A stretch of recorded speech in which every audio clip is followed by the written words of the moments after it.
Friends, ఎప్పుడు rice కర్రీసే కాకుండా అప్పుడప్పుడు ఈ విధంగా వంగీబాత్ అనేది లంచ్ బాక్సెస్లో చేసి పెట్టండి. చాలా టేస్ట్గా అయితే ఉంటుంది.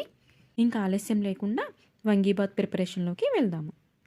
ముందుగా వంకాయల్ని వాష్ చేసేసుకొని ఈ విధంగా చిన్న పీసెస్గా కట్ చేసేసుకోవాలి. ఒక బౌల్లో వాటర్ తీసుకొని కొంచెం సాల్ట్ అనేది యాడ్ చేసేసుకొని కలుపుకోవాలి. ఈ విధంగా కట్ చేసుకున్న వంకాయ ముక్కలు అనేది ఆ వాటర్లోకి యాడ్ చేసుకోవాలి. ఈ విధంగా చేయటం వల్ల వంకాయలు అనేది కండ్రెక్కకుండా ఉంటాయి. ఈ వంగీబాత్ అనేది ఎక్కువ టైం కూడా పట్టదండి. చాలా సింపుల్గా అయిపోయింది, త్వరగా అయితే అయిపోయింది. మనకి ఎప్పుడైనా ఎక్కువ టైం లేనప్పుడు పిల్లల లంచ్ బాక్స్లో కూడా ఈ విధంగా ప్రిపేర్ చేసి హ్యాపీగా అయితే పెట్టేయచ్చు. మనము వంకాయలు కట్ చేయటం కూడా ఎక్కువ టైం పట్టదు కాబట్టి ఈ రెసిపీ అనేది చాలా ఫాస్ట్గా అయితే అయిపోయింది. ఈ విధంగా అన్ని వంకాయలు అయితే కట్ చేసేసుకొని మనం వాటర్లో యాడ్ చేసేసుకోవాలి. వంకాయలన్నీ కట్ చేసి వేసుకున్న తర్వాత ఒకసారి అయితే ఈ విధంగా అయితే కలుపుకోవాలి.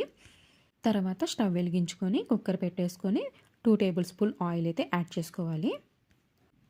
ఆయిల్ అనేది హీట్ ఎక్కాక తాలింపు గింజలు అనేది యాడ్ చేసుకోవాలి.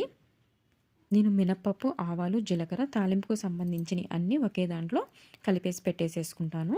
అందుకని ఒకేసారి అయితే వేసేసుకుంటున్నాను.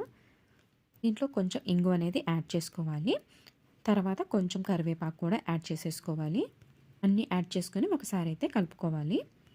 తాలింపు అనేది వేగిన తర్వాత మనం ముందుగా కట్ చేసేసుకున్న ఆనియన్స్ కూడా వేసేసుకోవాలి. ఈ విధంగా అన్ని ఆనియన్స్ వేసుకున్న తర్వాత ఒకసారి అయితే కలుపుకోవాలి. నేను ఇక్కడ కుక్కర్లో చేస్తున్నానండి, కావాలంటే మీరు విడిగా కూడా చేసుకోవచ్చు. ఈ విధంగా ఆనియన్స్ అన్నీ కలుపుకున్న తర్వాత దీంట్లో కొంచెం అనేది సాల్ట్ అనేది యాడ్ చేసుకోవాలి.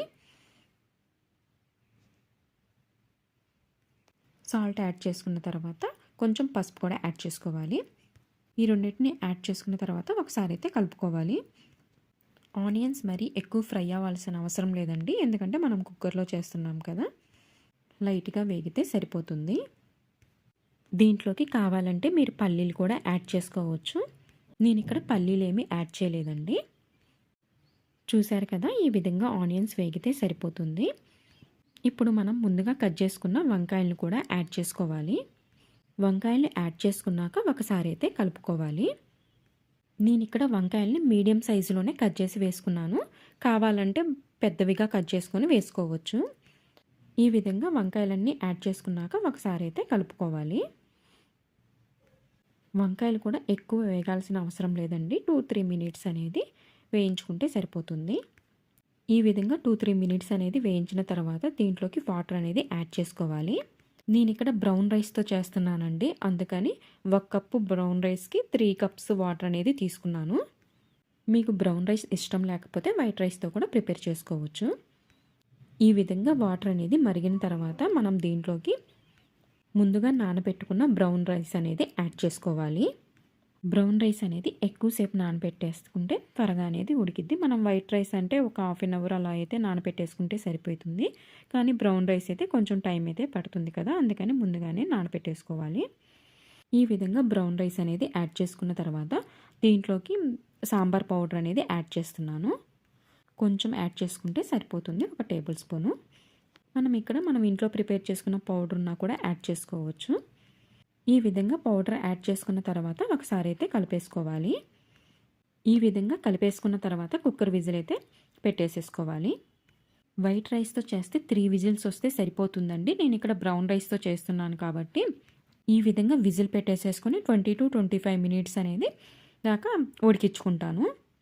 పచ్చిమిర్చి అనేది ఉల్లిపాయలు యాడ్ చేసినప్పుడు వేయలేదండి, ఎందుకంటే నేనైతే ఈ వంగీబాత్కి ఈ విధంగానే లాస్ట్లో అయితే కొంచెం ఆయిల్లో మిర్చి అనేది వేయించుకొని వేస్తాను. అందుకని చెప్పేసేసి కొంచెం ఆయిల్ యాడ్ చేసేసుకొని మిర్చి అనేది వేయించుకొని కుక్కర్ విజిల్ తీసిన తర్వాత వీటిని యాడ్ చేసుకొని ఒకసారి అయితే కలిపేసుకుంటాను. ఈ విధంగా చేస్తే టేస్ట్ అనేది చాలా బాగుందండి, అందుకని చెప్పేసేసి ఈ విధంగా అయితే చేస్తాను. మీరు కూడా ఒకసారి అయితే ఈ విధంగా అయితే ట్రై చేయండి. చూశారు కదా, బ్రౌన్ రైస్ కూడా చాలా ఈజీగా అయితే ఉడికిపోయింది. ఈ విధంగా చాలా ఈజీగా బ్రౌన్ రైస్తో వంగీబాత్ అనేది ప్రిపేర్ చేసుకోవచ్చు. కొంచెం నీరున్న 2-3 మినిట్స్ అనేది సిమ్లో పెట్టేసేసుకుంటే సరిపోతుంది. చూశారు కదా, చాలా ఈజీ అండ్ సింపుల్గా కుక్కర్లో బ్రౌన్ రైస్ వంగీబాత్ అనేది ప్రిపేర్ చేసుకున్నాము. ఈ విధంగా టైం లేనప్పుడు మనకి ఎప్పుడైనా ఈ ప్రాసెస్లో చేసుకుంటే పని చాలా ఈజీ అయిపోయింది. బ్రౌన్ రైస్తో టేస్ట్ కూడా చాలా బాగుందండి. మీరు కూడా ఒకసారి బ్రౌన్ రైస్ వంగీబాత్ ప్రిపేర్ చేసుకొని టేస్ట్ ఎలా ఉందో నాకు కామెంట్ చేయండి. చూశారు కదా, చాలా సింపుల్ అండ్ ఈజీగా ఈ వంగీబాత్ అనేది ప్రిపేర్ అయింది. ఈ వీడియో నచ్చినట్టయితే please like, share and subscribe my